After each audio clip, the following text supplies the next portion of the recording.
Bienvenidos, mi nombre es Carito, soy directora del Festival Aura.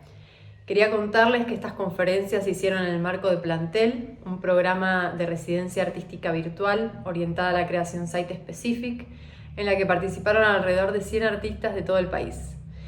Estas conferencias buscan ser un espacio de nutrición, de encuentro e intercambio con artistas y gestores que tienen largo recorrido de trabajo en el cruce entre arte y territorio.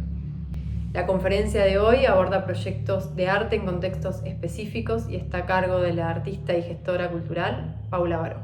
Espero que lo disfruten mucho. Las cosas de las que voy a hablar hoy son distintas obras, proyectos, ideas, conceptos que vengo investigando hace varios años, tanto desde un lugar más teórico en mi tesis de maestría de curaduría de artes visuales, como desde la práctica, ¿no? Como desde el activismo o desde el arte en territorio y los procesos colectivos en los que participo desde hace mucho tiempo. Me parece que la mejor forma de entrar en este tema es a través del trabajo de los artistas. Por eso, para iniciar, lo que más me gustaría es compartir 3 proyectos específicos de los que vamos a hablar. Después vamos a parar, vamos a reflexionar un poquito sobre eso, y así otra vez, y así otra vez. O sea, vamos a ver más o menos 9 casos, que no es un montón, pero es algo que nos puede dar como un pantallazo de lo que estamos pensando, ¿no? El arte en contextos específicos, ¿no? O lo que muchos hacen, suelen llamar arte contextual o arte en territorio. No importa mucho los nombres, importa más como lo que se hace en sí, son marcos que nos sirven para pensarlos. El primer proyecto del que voy a hablar es Iconoclasistas. Iconoclasistas, antes de entrar a Iconoclasistas bien, vamos a pensar esta primera unidad de 3 casos, vamos a pensar en relación al mapa, ¿no? Como ya todas sabemos que el mapa no es el territorio, sino que es una representación, una figuración que nos permite acceder a él, ¿no? Pero el problema del mapa para el artista, para los artistas, es bien importante porque es muy parecido al problema de representación-presentación, ¿no? Si lo pensamos desde la performance, ¿no? Como el mapa es una representación del territorio, no es el territorio. Y sin embargo, este recorte a veces es necesario para acceder a él. En ese sentido, el trabajo de Iconoclasistas, que es un dúo conformado por Julia Risler y Pablo Ares, por ahí de todos los ejemplos que voy a traer hoy, es el que es más como un proyecto de arte que también es como un proyecto de diseño y es un proyecto social, pero ellos son parte de la gente que está haciendo arte y territorio, han participado en muchas muestras en esa categoría, entonces les vamos a tomar. No sé si ya lo conocen, y por ahí podemos compartir la primera imagen de esto. Básicamente, ellos hace bastantes años desarrollaron un manual que se llama Manual de Mapeo Colectivo, ¿no? Y este manual está disponible de forma gratuita en su web, o sea que cualquier persona que quiera hacer un mapeo colectivo puede acceder a hacerlo, digamos, simplemente descargándose el manual, descargándose las figuras que ellos dejan, digamos, para uso libre, y nada más avisándoles a ellos. ¿En qué consiste el trabajo? Bueno, básicamente ellos lo que generaron es un montón de iconos para distintos mapeos, o sea, puede haber como un montón de iconografía desarrollada en relación a, por ejemplo, mapear recursos culturales de un territorio, pero también puede haber un montón de recursos para mapear una problemática ecológica o una problemática social o violencia institucional en el territorio, ¿no? Entonces, básicamente estas planchitas, que son como unas planchitas que recortás y tienen muchas figuritas, permiten la participación de una manera muy física, que es, básicamente se trabaja en general con alguna comunidad del lugar que oficia como el taller, pero también se puede hacer con mesas en la calle, digamos, de una manera más independiente. Y lo que se hace es un mapa del territorio, un mapa geográfico, se delimitan los límites a mapear, y con esas figuras todas las personas que participan pueden ir como sumando información de lo que saben. Por ejemplo, saben que acá vive un artista, entonces ponen la imagen de que hay un músico en ese lugar. O saben que acá hay una escuela que se puede usar para hacer espectáculos los fines de semana porque el director de la escuela o la directora de la escuela es una persona con la cual se puede gestionar, o la biblioteca pública. Yo hice una vez una experiencia de mapeo en un lugar en Costa Rica, en el partido Acosta, en una zona muy rural, arriba de una montaña, donde la primera sensación que había era que en ese lugar no había recursos culturales, ¿no? Que había recursos naturales, pero que tenían como muy pocos recursos, que el Estado no los apoyaba, que no había políticas públicas y que tampoco había organización. Y en el proceso de un festival que se llamaba el Festival del Agua, nosotros fuimos mapeando con toda la gente que participaba si sabían dónde vivían músicos, si sabían dónde se podían hacer cosas, y al final del día teníamos un mapa lleno de recursos que permitía, por un lado, o sea, de una manera participativa, construir otra visualidad sobre nuestro propio territorio, ¿no? Hacer otra reflexión, en vez de el no hay, de repente sí había un montón de cosas. Trabajar en red y visibilizar recursos existentes, ¿no? Entonces, el trabajo de iconoclasistas para mí, cuando pensamos en mapas, es un trabajo a realizar. No necesariamente hace falta que uno realice un mapa en su propio proyecto, pero igual, sinceramente, de una manera muy honesta, para mí es como un norte absoluto el trabajo o en el propio territorio, ¿no? Como es un manual muy fácil de leer que recomiendo mucho y que espero que les interese a las personas que no lo conozcan, ¿no? Por supuesto. El otro ejemplo del que quiero hablar, también pensando en el mapa, pero ahora es de otro lugar, que esto sí es como un proyecto bien de obra, más tradicional, que es el proyecto de Claudia Müller, que es una bailarina coreógrafa brasilera, que básicamente ella generó un proyecto que se llama Danza a Domicilio, ¿no?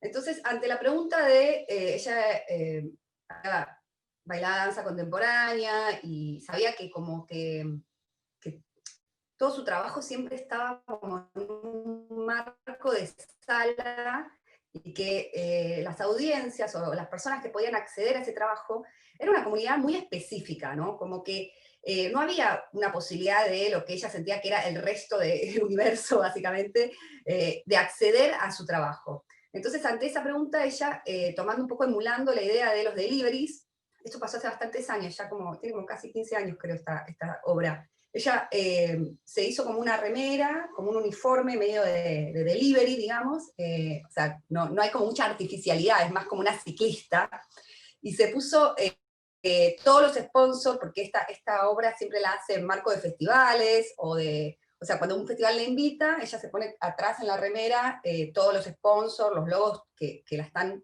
acompañando en este proyecto, y pega en la ciudad donde lo realiza un montón de carteles, y no sé si también lo sacan los medios, donde promueve danza a domicilio. Entonces cualquier persona que llame por teléfono puede pedir una pieza de danza de 10 minutos. Ella se va hasta ese lugar y realiza la performance que tiene armada.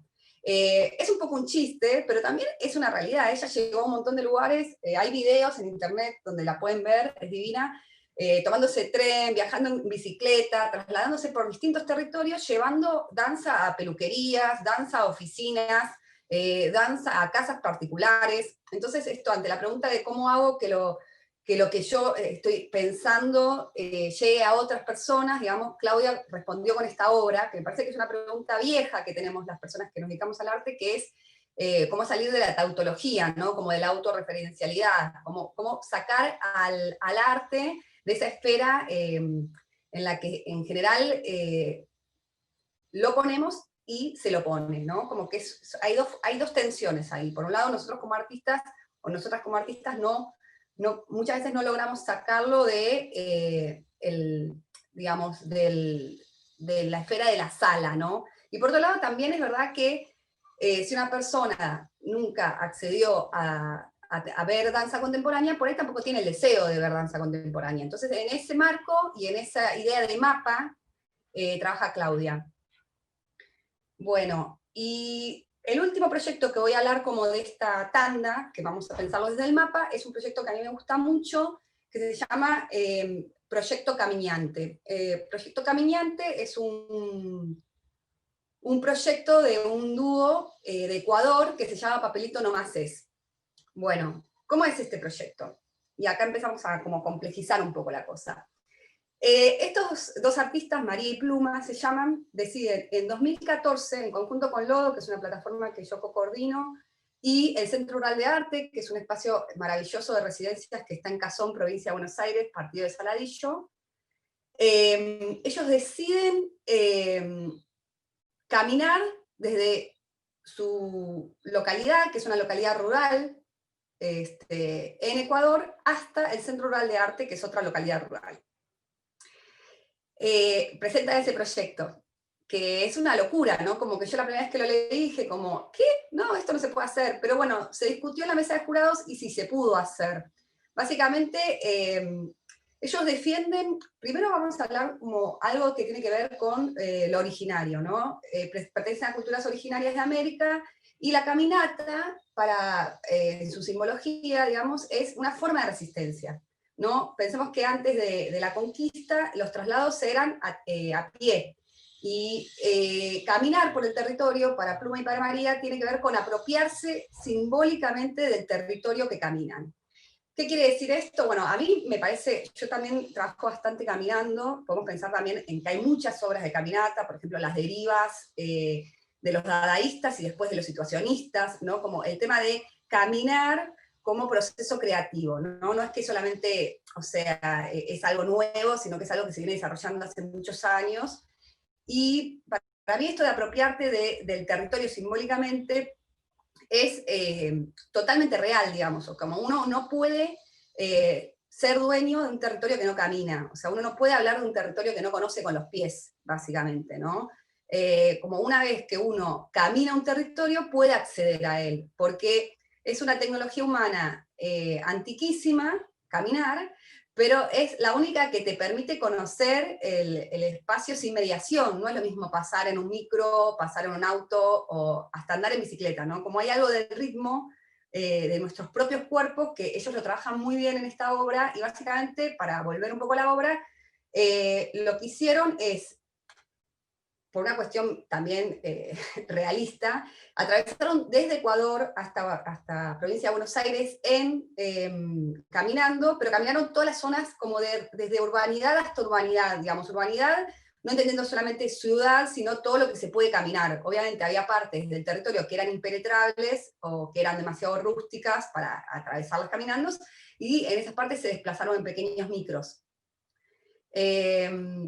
Bueno, esta obra, Proyecto Caminante, también nos pone como en el problema de dónde está la obra, ¿no? O sea, empezamos a pensar, cuando abrimos la charla, Carito dijo como la obra entramada en la trama social, ¿no? Como la obra no está separada del mundo, sino que es parte del mundo, ¿no?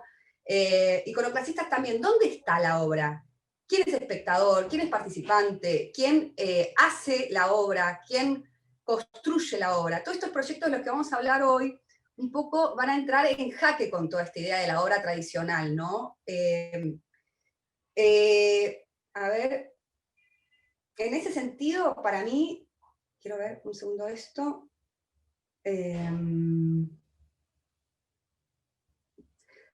Antes de meterme en esto, lo último que voy a decir de Caminantes es, hay un filósofo argentino que se llama Kusch, que habla del ser americano como el estar siendo aconteciendo, ¿no?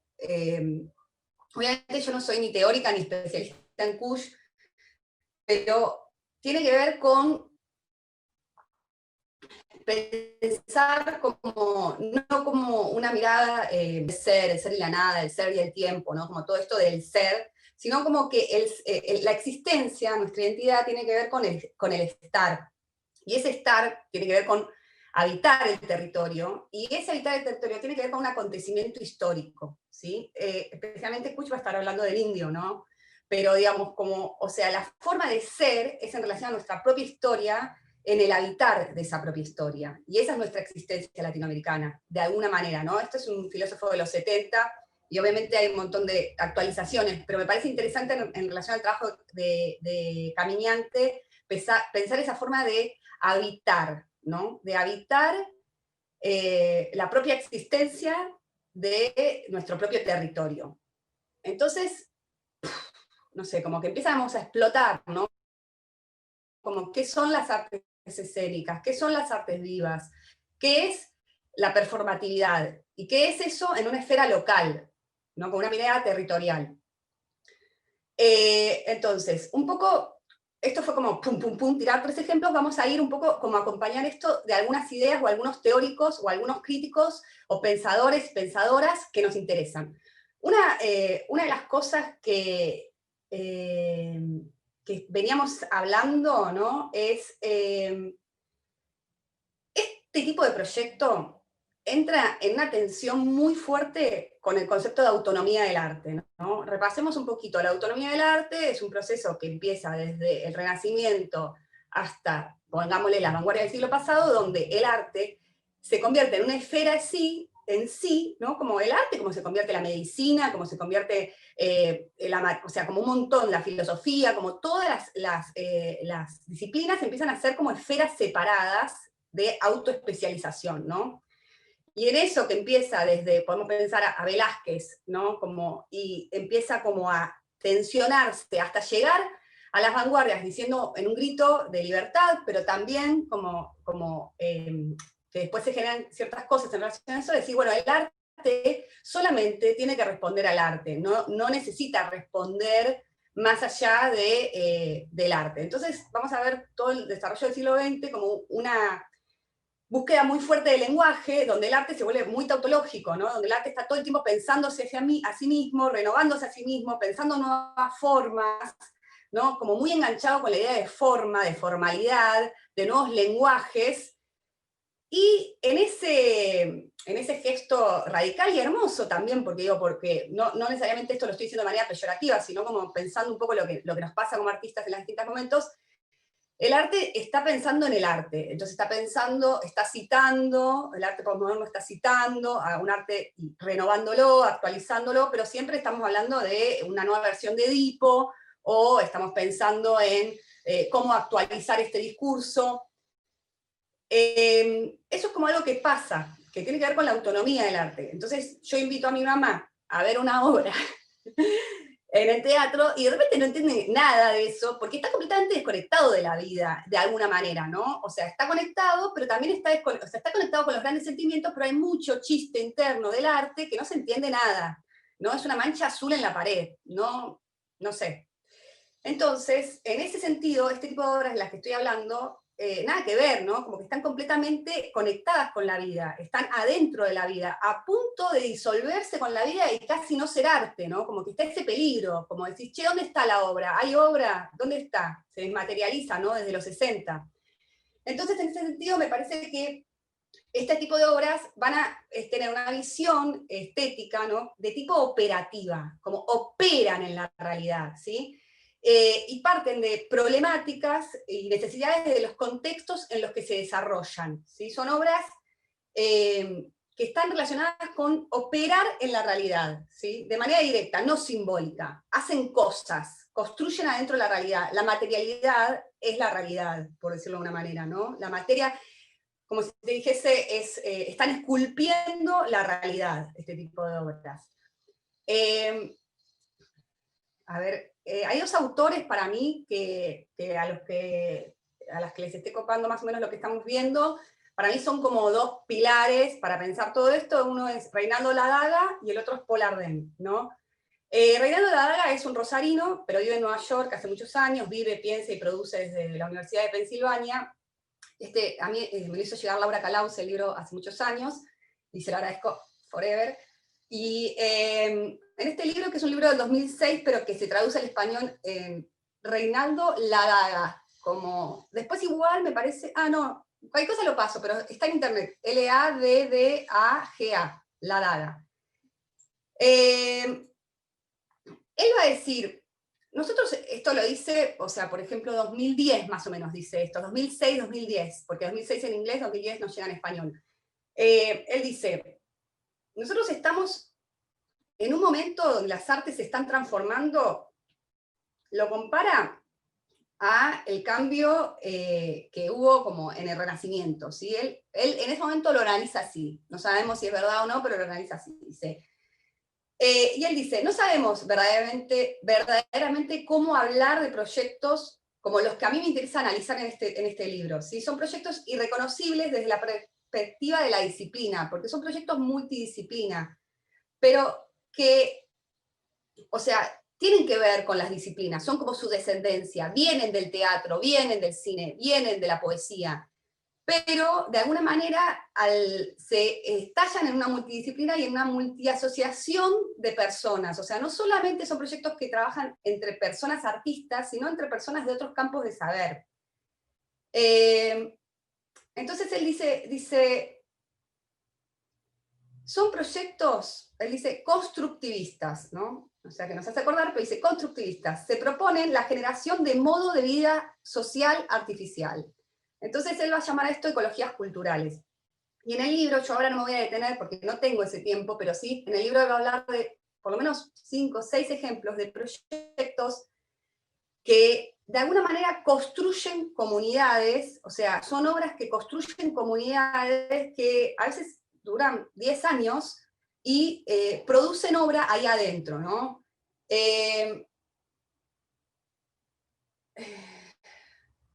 Después, el otro libro es el de Paul Arden, que es un libro como un poco más directo, que se llama Un arte contextual, o sea, ahí es como que va directo, o sea, la daga es como que va a estar pensando en los proyectos, sin una definición tan clara de, o sea, o tan flecha, ¿no? En cambio, el de Arden es un poco más directo, va a ser toda una cronología de proyectos desde los 60 que trabajan con el contexto, pero a mí hay algunas frases de él, solo 3, que me gustaría traer. Una que dice es, el arte contextual, lejos de ser una ilustración y una representación de las cosas, lejos de hablar solo de sí mismo, en un planteamiento tautológico, lejos de hacer de lo ideal su religión, enriquecido. Dice, el arte se encarna, enriquecido al contacto del mundo tal y como va, nutrido para bien o para mal de las circunstancias que hacen, deshacen y hacen palpables o menos la historia. Entonces él dice, el arte contextual se va a nutrir de el mundo tal cual es y de su historia. Y para él, para el artista o para las artistas, se trata de que la creación se haga cargo de la realidad. O sea, la relación directa entre la obra y la realidad. Y la obra, y para mí esto es lo más importante que dice, es, y lo dice él, y lo va a decir Lucy Lippard muchos años antes, en los 80 en Nueva York, dice, la obra es inserción en el tejido del mundo concreto. ¿Sí? Entonces, ¿dónde se instala la obra? ¿Dónde teje la obra? En lo real, ¿sí? No está por fuera. Y ahí es donde yo estoy diciendo lo de la autonomía, ¿no? O sea, lo que estoy diciendo es la obra es la realidad. Iba a decir esta frase que a mí me parece súper clara, que se trata más de activar que de inventar. Entonces no es que el artista es un genio creador que inventa, sino que el artista es un activador de cosas que ya están ahí y que solamente observa, activa y les da nuevas posibilidades de mundo, sería lo que diría la daga en relación a esto. Entonces, como estamos pensando esto de activar, ahora vamos a hablar de 3 ejemplos de activismos o de obras de acción. El primer ejemplo es Mujeres Públicas, que es un grupo feminista que se autopercibe como activismo visual. Justo los 3 que elegí son bastante visuales, pero hay un montón de activismos que no son de la procedencia de las artes visuales. Podemos pensar en el grupo Etcétera, que es un grupo que viene de las performativas, o Boina, que es un grupo de Rusia, que también vienen de las visuales, pero son super performers, de las Pussy Riot, también de Rusia. O sea, bueno, hay un montón de otros ejemplos. Yo no sé por qué hoy decidí hablar de estos, pero bueno, ahí me parece que está bueno Mujeres Públicas para las personas que les interesa los feminismos y el activismo es como, bueno, un super norte. Ellas está integrado por Fernanda Carrizo, Lorena Bossi y Magdalena Pagano, ¿no? En este momento. Es un grupo que viene de 2003, la página web está buenísima, ellas trabajan como grandes temas, y en sus temas van a encontrar distintos afiches, ¿no? Que producen. Su primer trabajo es todo con la misma aguja, yo no puse ahí una foto, pero es un afiche muy conocido que capaz se lo cruzaron, que es una aguja que representa como, por un lado tiene como un ovillo de lana y representa como la idea de como, bueno, hacemos los carpines y abortamos con una aguja, ¿no? Ellas vienen trabajando la causa del aborto legal desde 2003 que se funda, es uno de sus grandes temas, pero también tienen muchas otras cuestiones adentro del grupo, que todo tiene que ver con, obviamente, con el feminismo, ¿no? Ahí está la web, que está espectacular. Y bueno, yo ahí les puse una imagen que es, en verdad se llama Cajita de Fósforos, yo le puse cualquier nombre porque sé que estaba dormida, que es una obra de 2005, y que ellas van a hacer afiches y empapelar. Vamos a hablar un poco de cómo lo hacen, ¿no? Ellas generan estas piezas, pero no es que salen a pegar en cualquier marco, sino que en general esto se prepara para fechas alusivas, ¿no? Cuando tiene que ver con, bueno, el 8 de marzo, o cuando hay una marcha, participan activamente de las comunidades y generan estas piezas. Y también generan objetos, como por ejemplo esta que es Cajita de Fósforos, que bueno, o sea, es bastante radical, básicamente te da la herramienta, ¿no? Para que prendas fuego la iglesia. Digo, ¿dónde está la obra? ¿La obra está en la persona que la produce o en la persona que la recibe y que va a prender fuego una iglesia, ¿no? Como algo de, ahí decimos, se traslada a la vida social. La obra, no, del otro lado no hay un espectador, hay un participante, ¿sí? Y obviamente no podemos negar que es un objeto artístico, porque lo es, digamos, con mucho menos podríamos decir que algo es arte, así que esto seguro es arte, pero sí esta cosa de es un objeto utilitario, ¿no? Y otra vez ahí entra lo del útil. Ay, el arte debería ser inútil. No, claro que no. O sea, el arte puede ser útil, el arte puede ser contextual, el arte puede ser lo que quiera. Justamente algo que le dio la autonomía es eso. La posibilidad de existir de las maneras que el arte vaya, o los artistas vamos decidiendo que se puede empujar esto, ¿no? Bueno, es un eslogan anarquista, ¿no? Lo que ponen ahí. Y me parece también importante en los casos de activismo que voy a traer ahora, algo que es re interesante, que es que así como Mujeres Públicas ocupa la calle, es parte de la calle, vive en la calle, existe en la manifestación, también tiene una pata museística, digamos. También participan de muestras y exhibiciones en diversos museos y galerías de todo el mundo, ¿no? Entonces acá entra como esa tensión de la institución, ¿no? Que es algo que también podemos a charlar un poquito. Voy a hablar también de los otros dos ejemplos y después volvemos a esto de la institución, ¿no? ¿Qué pasa con el activismo adentro del museo? ¿Se desactiva o no? Ahora vamos a charlar.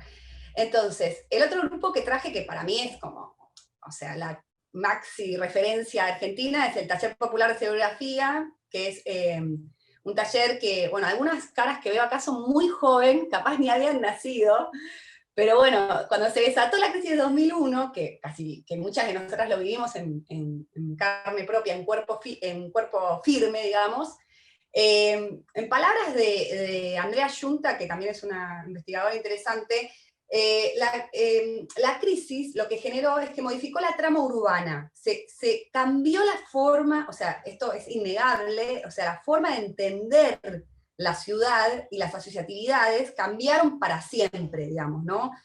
Aparecen un montón de organizaciones sociales nuevas y de asambleas en la calle, en las plazas, y por supuesto, esto cambió el arte, porque el arte está en una estructura social, o sea, entonces lo que pase en el mundo nos va a influir como artistas.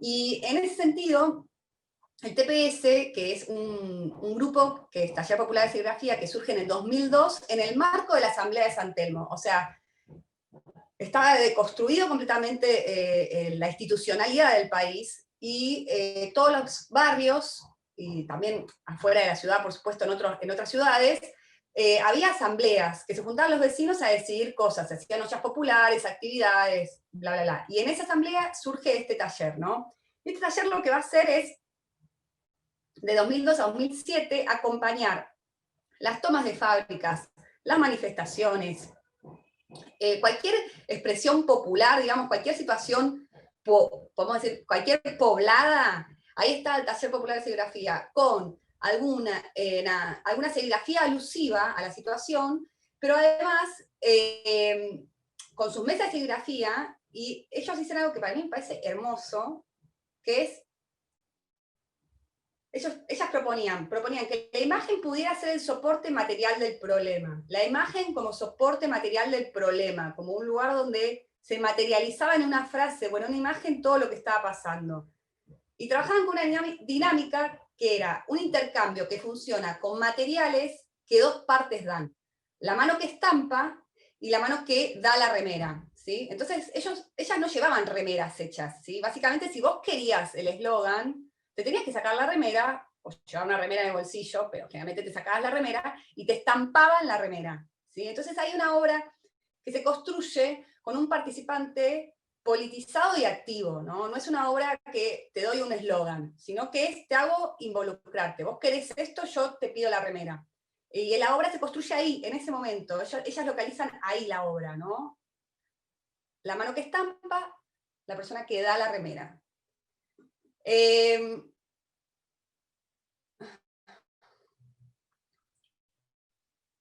Bueno, hay dos cuadernillos del TPS que están en un blog muy antiguo, pero que se los recomiendo que se los bajen por si un día ese blog se cae. Son dos cuadernillos, parte 1, parte 2, y ahí están un montonazo de estampas que hicieron que son espectaculares, y además como un poco un acompañamiento textual de todo su trabajo. A ver, somos nosotros, que es esta imagen que yo elegí, es claramente una manifestación de lo que fue el 19 y 20, y entonces el nivel de poesía que tiene esa imagen, que la gente está compuesta por un somos nosotros, que hoy sería claramente un somos nosotres, pero digo, es como una materialización, o sea, esto que ellas dicen, porque a veces también uno dice, la obra se trata de esto y después la obra no representa. Pero en este caso, digo, cuando ellas dicen como materializar el problema social en una imagen, me parece que está muy logrado en esta imagen, esa sensación de toda la gente movilizada en respuesta a unas medidas económicas y políticas que eran nefastas, y ante una situación de un toque de queda ridículo, o sea, como intentar dejar a la gente sin poder salir de su casa para que no haya revuelta social. Entonces, bueno, me parece que más que Je suis, ¿no? Somos nosotros, a mí me parece muy, muy, muy potente. Y recomiendo mucho el cuadernillo de este grupo. Y también, otra vez, ¿cómo tenemos todo este material del TPS? Bueno, porque el mismo TPS o una persona del TPS se encargó de generar una caja con todas las serigrafías del TPS, ¿no? Y esta caja, por ejemplo, el Malva la adquirió, lo compró, ellas lo mandaron también a otros museos en distintos lados del mundo. Entonces, por ejemplo, si vos vas al Museo Macro, ellos tienen toda la caja con todas las serigrafías, y tienen también unos videos documentales. Entonces digo, como que también el trabajo de estas activistas, tanto las primeras como las segundas, no solo de hacer la calle, sino de alguna manera hacer la historia del arte, ¿no? Que ahí decía lo de la institución, ¿no? Como, ¿se desactiva esto en el museo o activa el museo? Bueno, obviamente, no tiene la potencia política de hacerlo en la calle, pero tiene la potencia política de disputarle el espacio de exhibición a otro tipo de arte. Entonces, cuando esto entra al museo, que también es responsabilidad de los artistas y las artistas generar esa caja como archivo y todo, también facilita a que esto esté dando la discusión del lado de adentro, no solamente del lado de afuera, ¿no? Y bueno, y el último ejemplito que también está Mariela Scafati en que es muy, muy contemporáneo y me parece espectacular, que es ya es como volando alto en esta línea, es Cromoactivismo. No sé si lo vieron, si alguno pudo ir a una marcha del orgullo acá en Cava, pero bueno, básicamente les voy a leer lo que escribe el grupo. Es Cromoactivismo tiene como primer objetivo interferir poética y transversalmente a partir del color en los acontecimientos políticos sociales. Desde 2013 viene trabajando junto a colectivas, agrupaciones, escuelas, en acciones directas, promoviendo encuentros de cartelismo, cromoactivaciones, donde se realizan carteles de cartón, pintados a mano, y luego se los lleva a la calle. En otras oportunidades se trabaja directamente. Bueno, ellas trabajan, son Marina De Caro, Victoria Musotto, Diana Rose, María Scafati y Guillermina Mongan, que con un montón más de gente, digamos. Esto sería como el grupo que la coordina. Y básicamente lo que hacen es trabajar un color y porque son artistas visuales, ¿no? Entonces el problema del color, ¿no? Como nosotros tenemos las personas de las escénicas o de las artes vivas, el cuerpo, ¿no? Como la materialidad toda. Entonces, deconstruyendo lo que es el color, ¿no? Porque, por ejemplo, el último creo que fue marrón, y entonces decís marrón caca, marrón esto, entonces empiezan a trabajar todo lo que significa el color, o sea, todos los significados que tiene el color, y lo desarman y lo vuelven a armar, ¿sí? Entonces, hay un montón de información de ellas en internet también, porque yo les puse nada más ahí el rosa, que está buenísimo, pero trabajan todos los colores, y no sé, digo, como que nosotros también tenemos una codificación visual de lo que entendemos por negro, y lo que entendemos por blanco, y lo que entendemos por rosa, y lo que entendemos por azul, ¿no? Y me parece que este activismo del color, como de construir el color, como, me parece que es muy importante, y es divertido además, ¿no? Así que también me parece que el humor es muy importante en la vida y en el arte, ni hablar. Bueno, entonces, voy a tomar un poquito de agua. ¿Vamos bien? Bueno, entonces, tenemos estas personas más trabajando mapas, estas personas trabajando territorio. Voy a traer también la voz de Lucy Lippard, que es también una curadora teórica, artista, de alguna manera estadounidense, que es espectacular, se las recomiendo también. Y ella va a escribir en los 80, ella va a escribir sobre arte materializado, sobre ecología, sobre todo, porque no para de escribir, pero en los 80 va a escribir un texto que se llama Caballo de Troya, yo lo tengo en fotocopia, lo publicó la UNTREF acá, esto lo digo porque esto no está en internet, lo demás que dije está todo en internet, pero cualquier cosa, si a alguien le interesa, me escribe. Bueno, este libro, este artículo, básicamente Caballo de Troya, ella va a recorrer un poco lo que está pasando con el activismo en Nueva York en los 80, ¿no? Obviamente muchos de los proyectos de los que va a hablar, para mí, hoy yo los pienso más como proyectos de arte contextual o arte comunitario, pero ella los va a englobar como abajo del activismo. Y entonces, algo que me parece muy interesante que dice en el texto es como, bueno, se ataca el activismo porque se dice, ¿por qué el arte va a ser tan político si total el arte no tiene la capacidad de cambiar la realidad? Y dice, por supuesto que los artistas y las artistas sabemos que el arte, o pensamos que el arte solo no puede cambiar la realidad, ¿no?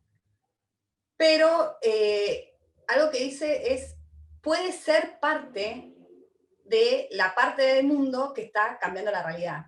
O sea, no es que el arte va a cambiar el mundo, sino que hay todo un movimiento crítico que está intentando de cambiar el mundo o de hacer un mundo menos un montón de cosas y más otras cosas, y el arte puede posicionarse ahí o puede no posicionarse. No es que el artista no te quita el facho, digamos, ¿no? Entonces, bueno, en ese sentido, digamos, pensar que el arte no significa nada o no tiene ninguna referencia o no tiene ninguna responsabilidad, es pensar como que la medicina no tiene ninguna responsabilidad, o pensar como que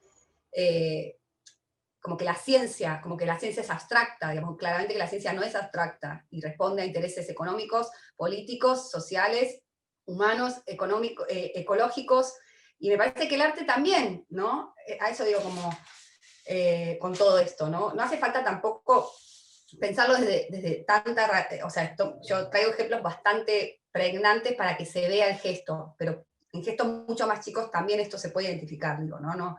Justamente estos ejemplos son como radicalísimos, porque bueno, me parece que también es ahí donde se constituye un gesto claro para una conferencia tan corta, pero podríamos ahondar en universos más polifónicos y más sutiles también si quisiésemos. O por ejemplo el de cromoactivismo me parece que ahí tiene como una carga poética terribles, y a su vez ridícula, graciosa, pero a su vez es contra importante pensar la codificación del color como artistas visuales, ¿no? ¿Qué significan los colores? Y defenderlos, porque básicamente lo que hacen, que es súper hermoso, es salir a defender los colores.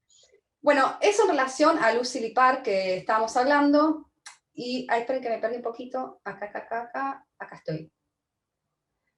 Entonces, otra vez ella va a decir, la obra está orientada al proceso, ¿y por qué tanto esto del proceso? Porque si no, siempre como que la obra tiene que ser algo terminado, ¿no? Entonces estamos hablando que desde ya hace muchos años parecería que el proceso puede ser obra, a eso vengo, ¿no? Como que no necesariamente, o sea, esta exigencia de la cosa terminada, ¿qué es?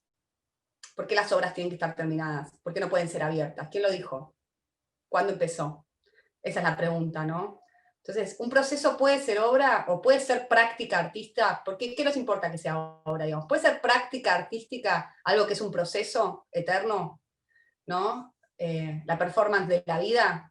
Entonces, en ese sentido, me parece que estas obras orientadas al proceso, la contribución más grande que hacen es que se trasladan al interior de la vida social misma, ¿sí? Se meten a dar la pelea ahí adentro.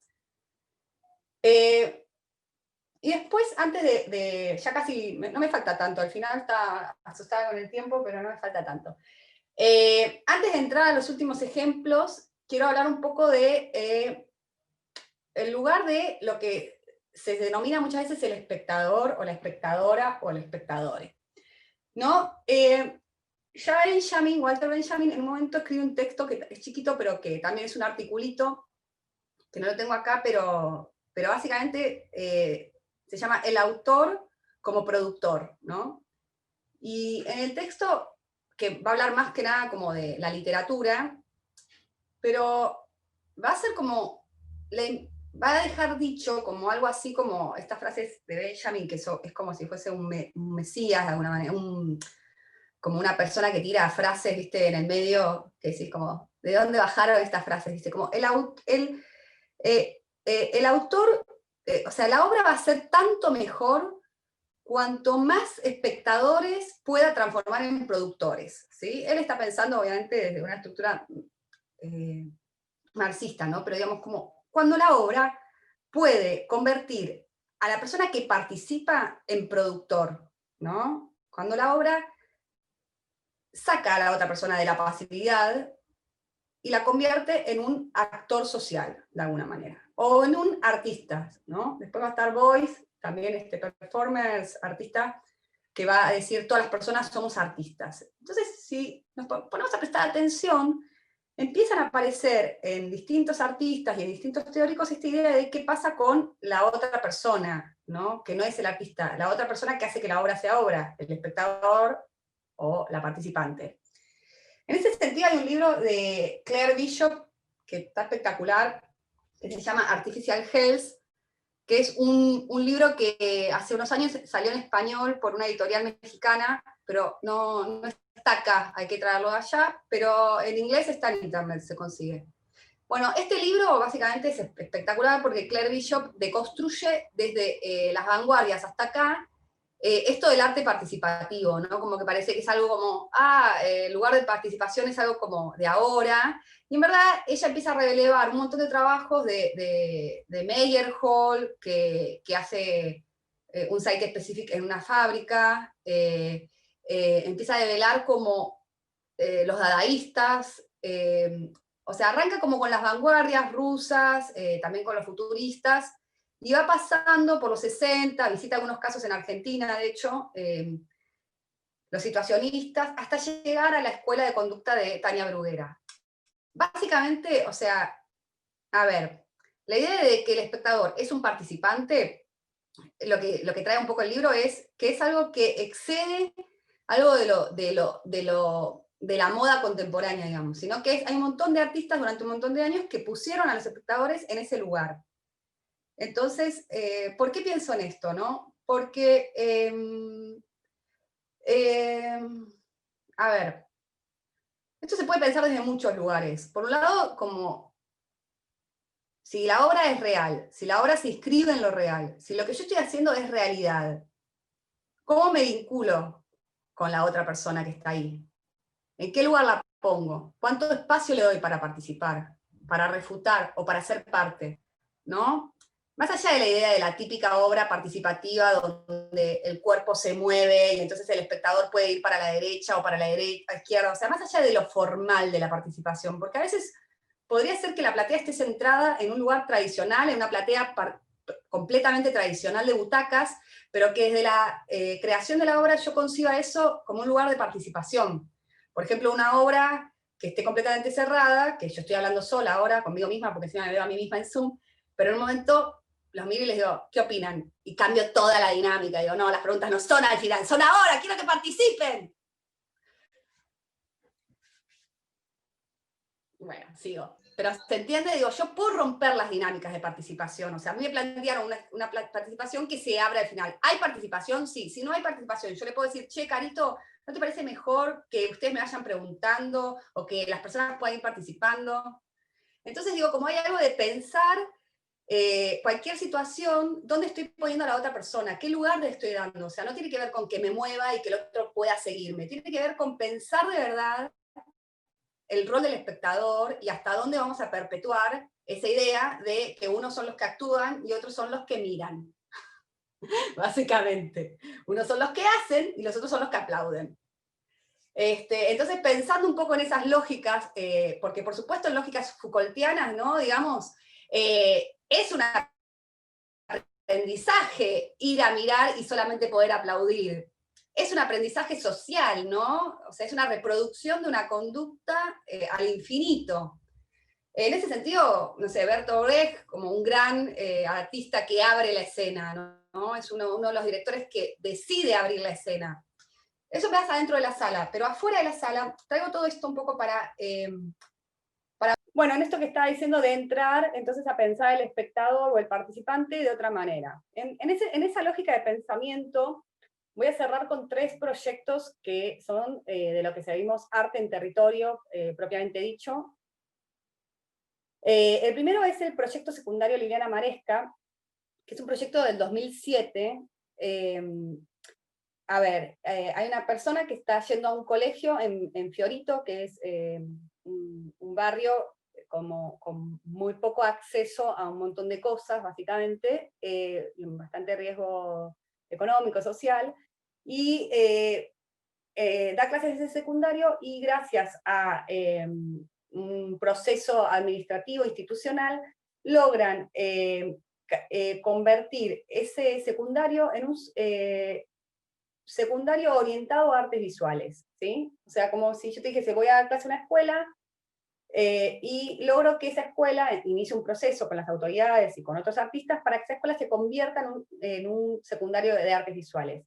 Ahora, en este proyecto, ¿qué es lo que tiene particular y no es como el típico, o sea, igual, digo, no es un proyecto educativo, ¿no? Sino que es un proyecto que está en manos de artistas con determinada trayectoria en nuestra ciudad, ¿no? Como artistas contemporáneos que vienen trabajando de una manera muy comprometida en distintos ámbitos, y le dan ese enfoque al secundario, y no es una escuela de arte, como te dijese, académica, tradicional, sino que es una escuela que está muy orientada a lo que entendemos por arte hoy, ¿sí? O sea, como, entonces, el proyecto se puede visitar si se contactan, o sea, está llevado adelante por Lorena Bossi, Ariel Kuznir, Leandro Tartaglia, Dani Selco, entre otras personas, ¿no? Y básicamente vamos a pensar como no es la típica currícula de formación artística, sino que es un...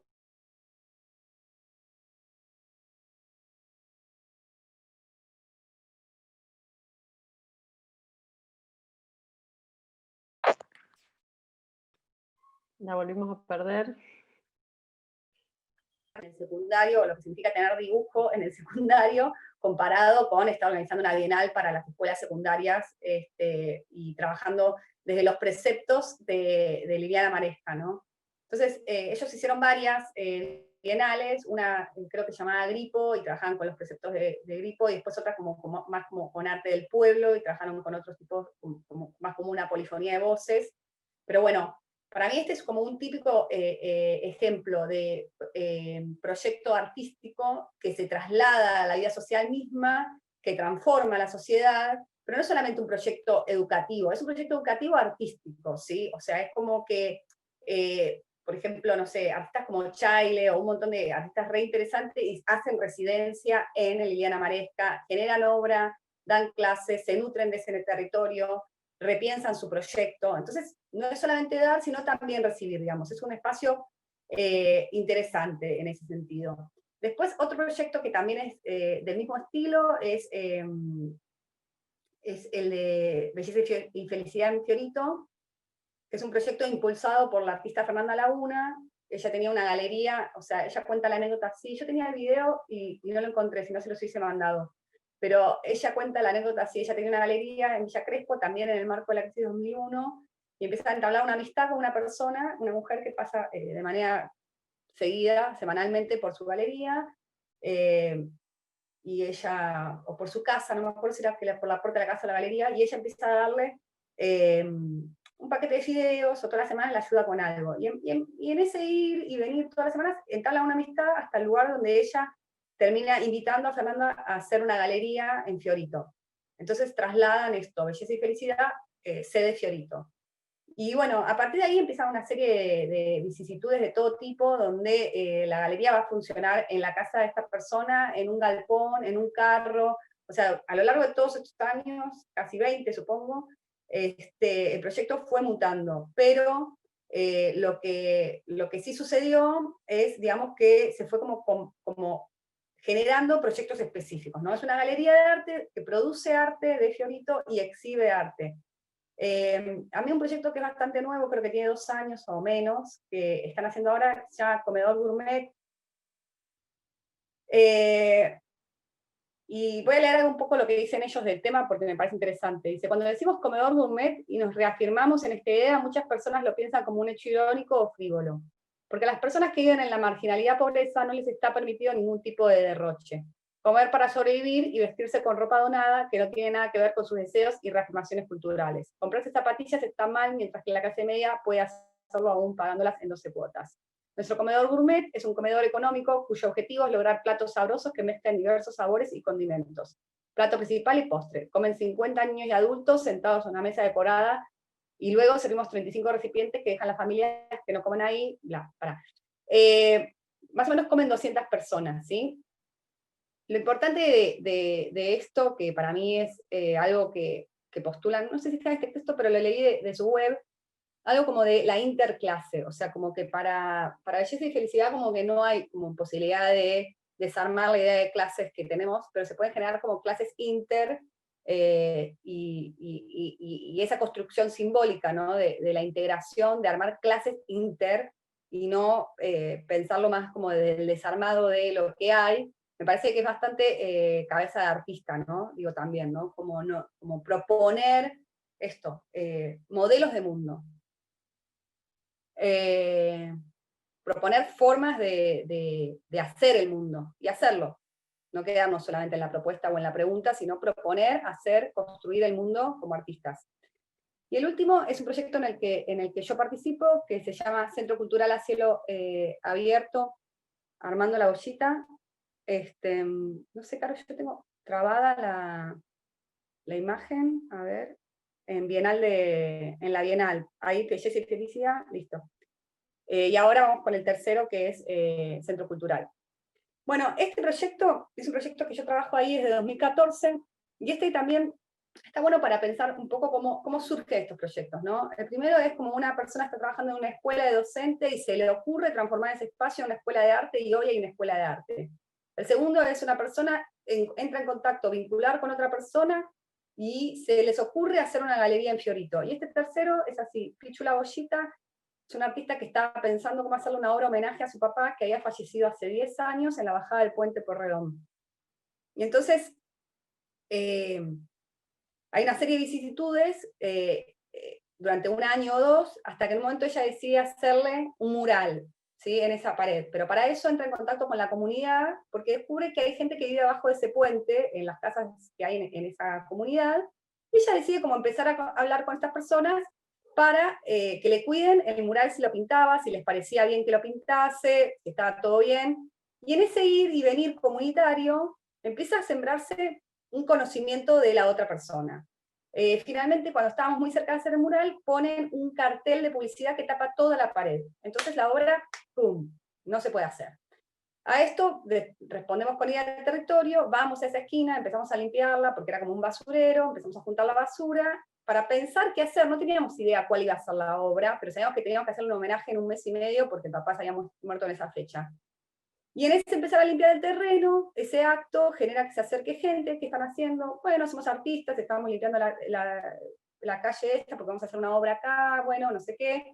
Entonces, bueno, las ayudamos, bueno, dale, bueno, ¿ustedes qué hacen? ¿Ustedes quiénes son? ¿Ustedes de qué viven? ¿Ustedes de qué hacen? ¿De qué van? No sé qué. Y en ese ir y venir, lo que termina pasando es que se forja como un grupo. Y ese grupo que está transformando el territorio, limpiándolo, poniéndolo bien para hacer una obra que nadie tenía cuál era, a nosotras nos transforma la idea de lo que había que hacer, y como todas aparte éramos gestoras culturales, en un momento decimos, che, hagamos un centro cultural, porque acá hay que hacer un centro cultural. Pero claro, no teníamos recursos, no teníamos fondos, no teníamos forma de construir, entonces al final decimos, bueno, vamos a hacer un centro cultural a cielo abierto. Se llama Centro Cultural Cielo Abierto, y vamos a ver qué nos dicen. Por ahí nos tiran con cascotes porque les parece que es cualquiera. Entonces vamos, hacemos una asamblea, les contamos que vamos a hacer esto, que les parece hacer un centro cultural, y ahí mismo surge la idea de que, bueno, entonces que le pongamos Armando la Bollita, que es el nombre de papá de Pichu, para homenajear a esta persona y que ese sea la obra homenaje. Mejor no podía salir, digamos, porque hacerle un homenaje a un padre que sea un centro cultural a cielo abierto en la bajada de Puente Porredón es como mucho más de lo que nos hubiésemos imaginado si no interactuábamos con la comunidad y trabajábamos desde el territorio, digamos.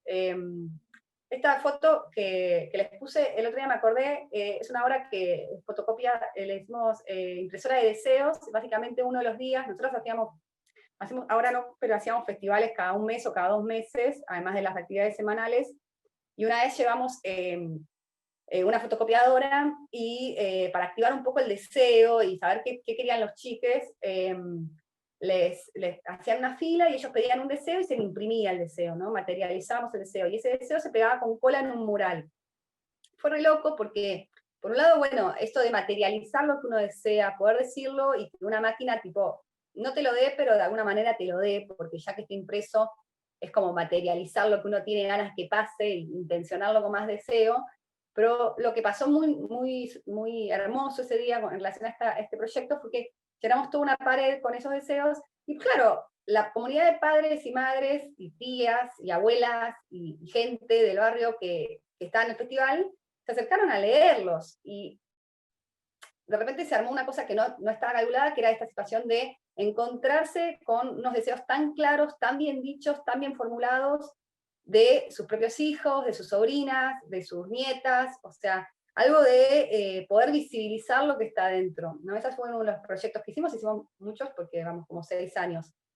Entonces, con esto ya estamos bien de tiempo, me queda un momentito para cerrar, para recapitular.